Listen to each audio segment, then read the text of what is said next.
दोस्तों, हमारे जीवन में हर रिश्ते का एक अलग महत्व होता है। हर रिश्ते के लिए एक अलग स्थान होता है। हर रिश्ते का एक मतलब होता है और हर एक रिश्ते का एक सफ़र होता है। ये सफ़र कभी ना कभी कहीं ना कहीं ख़त्म होता है।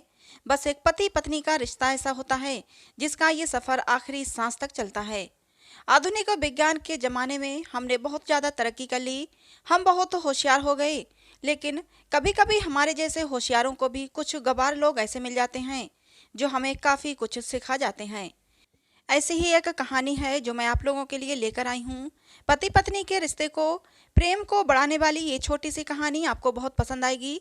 चलिए दोस्तों, कहानी को शुरू करते हैं। बस अभी 1 महीने पहले की ही तो बात है।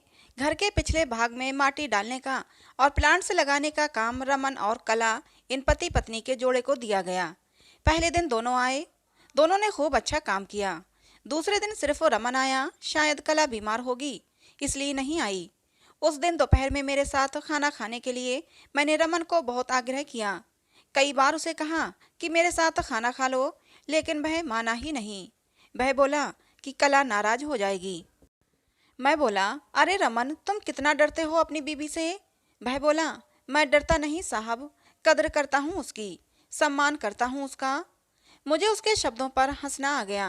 मैंने उससे कहा, अरे क्या रखा है उसमें, ना रंग है ना रूप है, फिर क्यों इतना उसके पीछे पीछे भागता है। वो बोला, कोई फर्क नहीं पड़ता साहब, रंग हो या ना हो, रूप हो या ना हो, लेकिन फिर भी वही मुझे जग में सबसे प्यारी लगती है। मैं बोला, तू तो पूरा जोरू का गुलाम लगता है। क्या तुझे अपनी पत्नी के अलावा बाकी रिश्ते महत्वपूर्ण नहीं लगते। उसने बहुत ही शांति से जवाब दिया, देखिए साहब, माँ बाप तो भगवान होते हैं तो उनकी पूजा करनी चाहिए।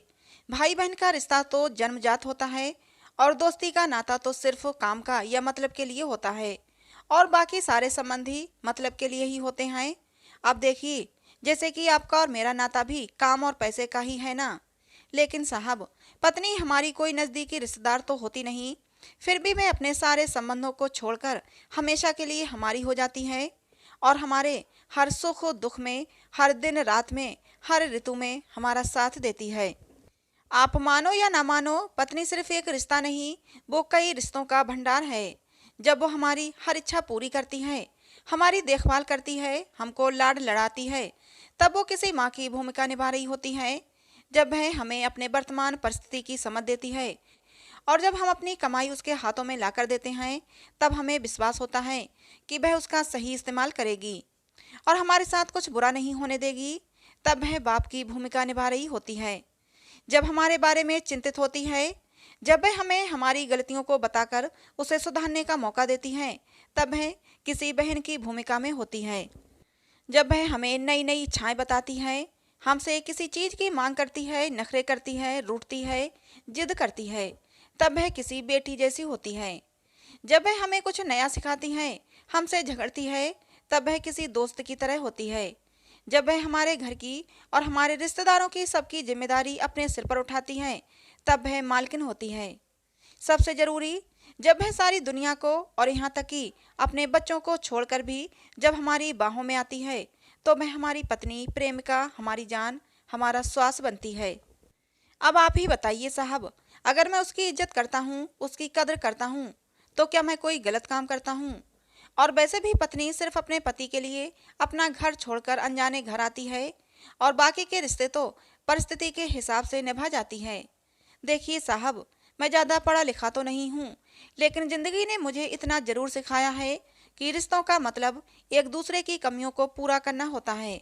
नहीं तो अगर आप बिना कमियों वाले किसी इंसान को ढूंढने बैठोगे तो जिंदगी भर अकेले रह जाओगे। देखिए साहब, बीबी अगर धरती बनकर इतना बोझ उठा सकती है, अपनी तपस्या की अग्नि में तप सकती है, तो पति को भी शांत और उतना ही बड़ा विशाल आसमान की तरह बनना पड़ेगा, जो उसे समय समय पर प्यार की बारिश से भिगोता रहे। ठीक है साहब, बहुत देर हो गई, मैं जाता हूँ। ये कहकर रमन वहां से जाने लगा और मैं उसको पीछे से जाते हुए देखता रहा, बस देखता ही रहा। आज इस छोटा को मजदूरी करने वाले आम इंसान में मुझे बहुत बड़ा उपदेश देने वाला गुरु नजर आ रहा था।